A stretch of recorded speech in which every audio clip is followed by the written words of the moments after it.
मित्रों नमस्कार, मैं विनोद कुमार सचान।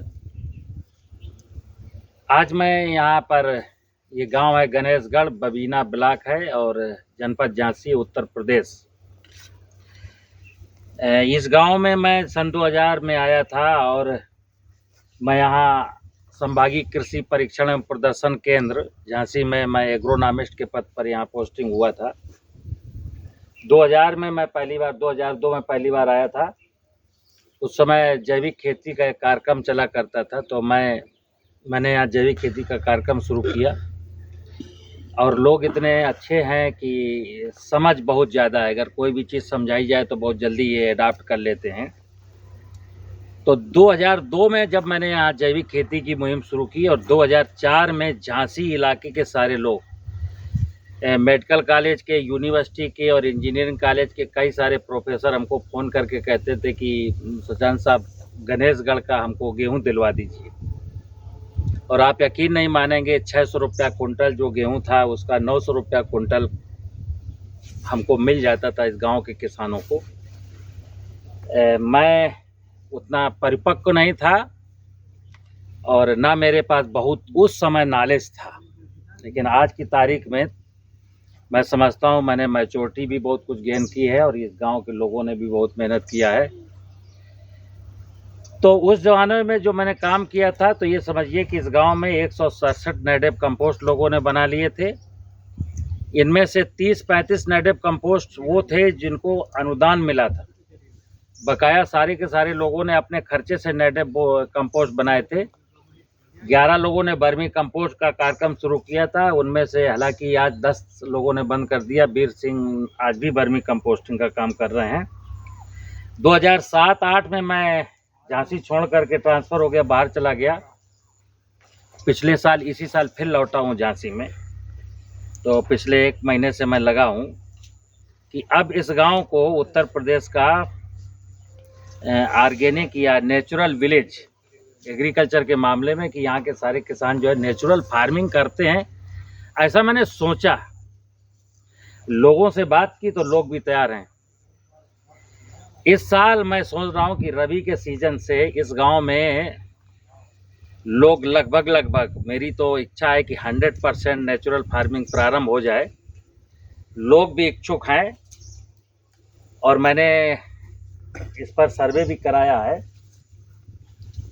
ये मेरे साथ मांडवी शिवम है, राजकीय कृषि विद्यालय चिरगांव में वरिष्ठ प्रवक्ता के पद पर है। इन्होंने कई दिन यहाँ सर्वे किया है। मतलब मेरा उद्देश्य था कि लोगों के बीच में थोड़ी जान पहचान हो और नेचुरल फार्मिंग को लेकर के क्या चैलेंजेज आएंगे और कौन सी अपॉर्चुनिटी हमको यहाँ दिख रही हैं, उसके हिसाब से। तो मैं मांडवी से पूछूंगा, ये परिचय करा दूं। आप मेरे साथ केशव राजपूत जी हैं, इसी गांव के वकील हैं। आप मुलायम सिंह जी हैं। मुलायम सिंह जी नज़दीक आइए। 2002 में सबसे पहली मुलाकात हमारी इनसे हुई थी। ये हमारे ऑफिस आए थे जी। और इसके बाद ये वीर सिंह हैं, जिनको मैंने बताया, कल मैंने इनकी एक वीडियो बनाई थी। आज भी ये बर्मी कंपोस्ट कर रहे हैं और इनके पास ये मान लीजिए कि मंथली 200 कुंटल बर्मी कंपोस्ट ये बनाते हैं और इनके पास आज की तारीख में बर्मी कंपोस्ट नहीं है, क्योंकि जितनी भी बनाते हैं इनकी बिक जाती है। तो ये मेरे साथ एक भूमि संरक्षण अधिकारी कार्यालय में टेक्निकल टीए हैं, इनको भी बड़ी रुचि है। तो हम सब लोगों ने, और अभी मैं गांव में आया हूँ 20-25 किसानों के साथ वार्ता करके, कई दिनों से यहाँ प्रयास कर रहा हूँ। इस बार काफ़ी लोग इच्छुक हैं और मेरा प्रयास है कि 100% ये गांव जो है नेचुरल खेती की ओर आगे बढ़ेगा। तो मांडवी से अनुरोध करूंगा कि बेटा ये बता कि यहाँ पर संसाधन, प्राकृतिक खेती के लिहाज से मैं एक चीज़ और क्लियर कर दूं कि प्राकृतिक खेती कोई हंसी मजाक नहीं है। प्राकृतिक खेती के लिए संसाधन, प्राकृतिक संसाधनों का होना ना होना बहुत मायने रखता है। तो प्राकृतिक संसाधन के नाम पर आपने यहाँ पर क्या क्या चीज़ें पाई हैं, उनके बारे में ज़रा जो है ना विस्तार से बताने का कष्ट करें। सर, ये जो गणेशगढ़ गांव है, यहाँ पे प्राकृतिक संसाधन के नाम पे 800 एकड़ का रकबा है और तकरीबन 125 के लगभग करीब यहाँ पे किसान परिवार हैं। और यहाँ पे खरीफ में सारे किसान मूंगफली की खेती किया करते हैं। और बाकी जो बुंदेलखंड क्षेत्र में जितना मैंने जानकारी ली है यहाँ पे रह करके, तो बुंदेलखंड के क्षेत्र से जो बाकी क्षेत्र हैं उनके कंपैरिजन में तुलनात्मक यहाँ पे जो पेस्टिसाइड्स का कंजम्पशन है, मतलब जो केमिकल्स का यूज़ है, वो काफ़ी कम है। हालांकि रबी में जब ये गेहूं बोते हैं तो वहाँ पे ये थोड़ा पेस्टिसाइड्स का ये केमिकल्स का यूज़ कर लेते हैं, यूरिया डीएपी का यूज़ कर लेते हैं। अदरवाइज़ यहाँ खरीफ में जो मूंगफली ये बोते हैं उसमें ये किसी भी तरीके का केमिकल का प्रयोग नहीं करते हैं। और जैसा कि हमने यहाँ पे बात की है कि हमें एक प्राकृतिक खेती के तौर पे इस गाँव को डेवलप करना है, तो प्राकृतिक संसाधन के नाम पर यहाँ पर गाय, जो कि हम जैविक पदार्थ की बात करते हैं, कार्बनिक पदार्थ की बात करते हैं, तो यहाँ पर लगभग 500 से ज़्यादा गाय हैं और 500 के करीब भी भैंस है। यहाँ पे बकरियाँ हैं, यहाँ पे सांड भी हैं। और संसाधन जैसे हम कहते हैं कि मिट्टी हो, ज़मीन हो, खेत की मेड़ हो, अगर मैं आपको दिखाना चाहूँ तो यहाँ हर खेत की मेड़ है और हर खेत की मेड़ पे पेड़ है। जो हम पेड़ की बात करते हैं, बायोडाइवर्सिटी की, जैव विविधता की बात करते हैं, तो ये जो क्षेत्र है, ये जो गाँव है गणेशगढ़, ये इस चीज़ में बहुत भरपूर है। यहाँ पे कई तरह के चेक डैम्स हैं, मतलब 16-17 के करीब छोटे बड़े चेक डैम्स हैं यहाँ पे। तो यहाँ पे पानी का भी संसाधन है, यहाँ की ज़मीन अच्छी है, खेत पे मेड़ है, मेड़ पे पेड़ हैं, जो यहाँ की बायोडाइवर्सिटी है, तो प्राकृतिक संसाधन के नाम पे ये बहुत अच्छी है। और अगर प्राकृतिक खेती यहाँ शुरू की जाती है तो यहाँ मुझे लगता है कि बहुत सफल होगा। चलिए, तो देखिए, मैं बताऊं कि प्राकृतिक खेती के लिए मैं अक्सर एक बात मेरे श्रोतागण सुनते रहते होंगे, मैं कहता हूं प्राकृतिक खेती में ज़मीन अच्छी होनी चाहिए, जल होना चाहिए पर्याप्त, जंगल होने चाहिए और जानवर होने चाहिए। उस लिहाज से प्राकृतिक संसाधनों में मांडवी ने बताया कि देखिए, यहाँ पर छोटा सा गांव है, बहुत बड़ा गांव नहीं है, 125 किसान परिवार हैं, 800 एकड़ ज़मीन है, यानी कि एक किसान के पास लगभग 2 हेक्टेयर ज़मीन आ रही है। और एनिमल की बात करें तो हर घर में ऐसा कोई घर नहीं है जिसके पास 2, 3, 4, 5, 6 भैंस ना हो। कई सारे परिवार हैं जिनके पास गायें भी हैं और आधे लोगों के पास बकरियां सबके पास हैं, बेशक 1 हो या 4 हो या 10 हो या 50 हो, सबके पास बकरी है। और सबसे बड़ी मजबूती यहाँ की ये है कि नेचर के बारे में कहा गया है कि जहाँ ज़मीन का 20-25% हिस्सा फॉरेस्ट से ढका होना चाहिए, तो यहाँ का लगभग ये मान लीजिए कि 16 से 18% यहाँ की टोटल जो लैंड है 800 एकड़ में, वो पेड़ों से ढकी हुई है। तो बायोडाइवर्सिटी के नाम पर ये बहुत खूबसूरत गांव है। तो ये मैं कहूँगा कि इनसे कल मेरे कई किसानों ने, करीब 20-22 किसानों ने कल से जीवामृत बनाना शुरू किया है और आज कई लोग जीवामृत का प्रयास कर रहे हैं।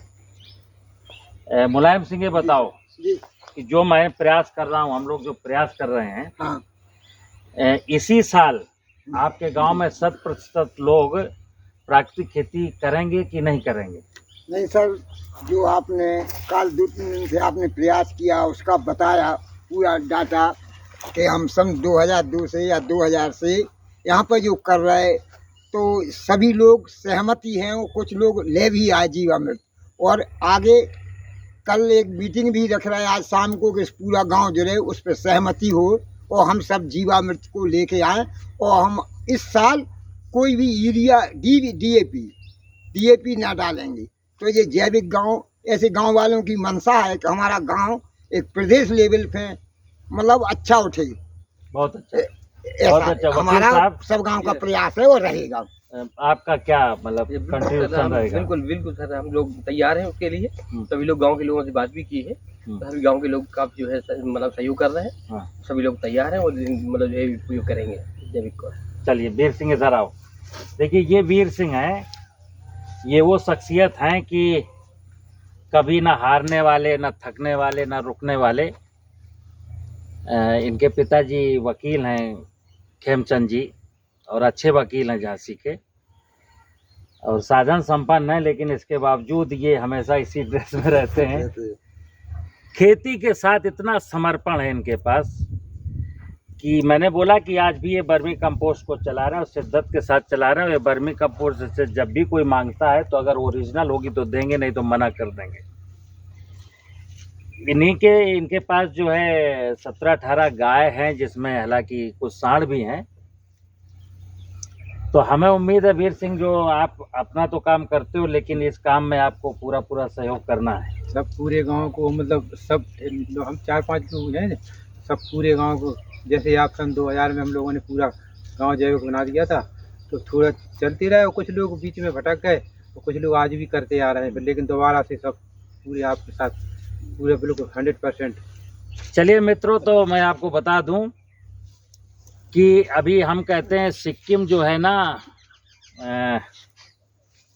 जैविक प्रदेश है। हमारी और इस गांव के लोगों की मंशा है, मतलब इस गांव के 100 लोगों की मंशा है कि सचान साहब आप आ गए हो तो हमारे गांव में हम चाहते हैं कि हमारा ये गांव उत्तर प्रदेश का पहला प्राकृतिक विलेज बने। तो मैं प्रयास कर रहा हूं और मुझे उम्मीद है कि रिजल्ट बहुत बेहतरीन आएंगे, बहुत बेहतरीन आएंगे। और गांव वालों का सहयोग रहा तो ये इस साल, इसी वर्ष रबी में सारा का सारा 100% यहाँ का 800 एकड़ ज़मीन पूरी ऑर्गेनिक हो जाएगी। मतलब प्राकृतिक खेती के अनुसार लोग खेती करेंगे। लगभग 50% प्राकृतिक खेती तो यहाँ इन लोगों ने 20 साल पहले शुरू कर दी थी। जैसा कि मैंने बताया, आप चारों तरफ पिंटू भाई ने दिखाया आपको पेड़ों का और जलाशयों का और चेक डैम का अंबार लगा है। इनके भी प्रयास हैं। हालांकि इस गांव में बहुत सारी संस्थाएं आई बीच में, उन्होंने भी कुछ काम किए हैं।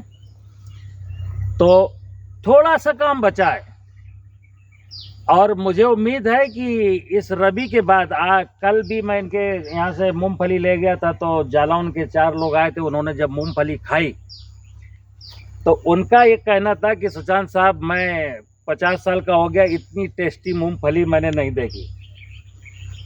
मैं स्वयं जब भी झांसी रहा हूँ तो इसी गांव से गेहूं, इसी गांव से तेल, इसी गांव से मूंगफली मंगा के खाता रहा, क्योंकि यहाँ के गेहूं की रोटी आज भी, देखिए मैंने बोला, जबकि ये समथिंग कुछ डालते भी हैं गेहूं में अभी, लेकिन फिर भी यहाँ की सॉइल और यहाँ की बायोडाइवर्सिटी इतनी खूबसूरत है कि टेस्ट है। तो मुझे पूरी उम्मीद है मित्रों कि ये गांव इस बार जो है ना प्राकृतिक खेती के रूप में उभर करके आएगा। और चूंकि YouTube पर मैं नेचुरल फार्मिंग की जितनी बातें बताता हूँ, मेरे और भी श्रोतागण या व्हाट्सएप पर या YouTube पर जो भी फॉलो करते हैं, मैं एक ही चीज़ कहता हूँ कि नंगी ज़मीन है, खेत की मेड़ नहीं है, खेत की पेड़ नहीं है, और आप केवल जीवामृत की बात करते हैं तो बेईमानी है। प्राकृतिक खेती में प्रकृति की व्यवस्था को सजाना है। देखिए चिड़ियों की आवाज़ आई आपको, यहाँ बहुत सारे चिड़ियाँ हैं, तितली हैं, मधुमक्खी हैं। और इंसेक्ट की जब बात आती है, इंसेक्ट के कंट्रोल के लिए अगर पक्षी नहीं होंगे तो फिर इंसेक्ट आएंगे और फिर आपको पेस्टिसाइड यानी कि इंसेक्टिसाइड डालना पड़ेगा। सॉइल अगर स्ट्रांग नहीं है तो बीमारियां आएंगी, आपको फंजीसाइड डालना पड़ेगा। लेकिन इस गांव में आज मैंने बोला कि यहाँ की बायोडाइवर्सिटी इतनी अच्छी कि 50% तो मेरा काम पहले से हो रखा है, हमें कुछ करना ही नहीं है। जो शेष काम बचा है वो काम इस साल हो जाएगा। और ईश्वर का अगर कृपा हुई भगवान की, और आप लोगों ने चाहा, जैसे अभी तक तो मेरा अनुभव है कि सब लोग चाह रहे हैं, तो इस साल इस गांव को मुझे प्राकृतिक विलेज के रूप में जो है एस्टेब्लिश कर देना है। नमस्कार।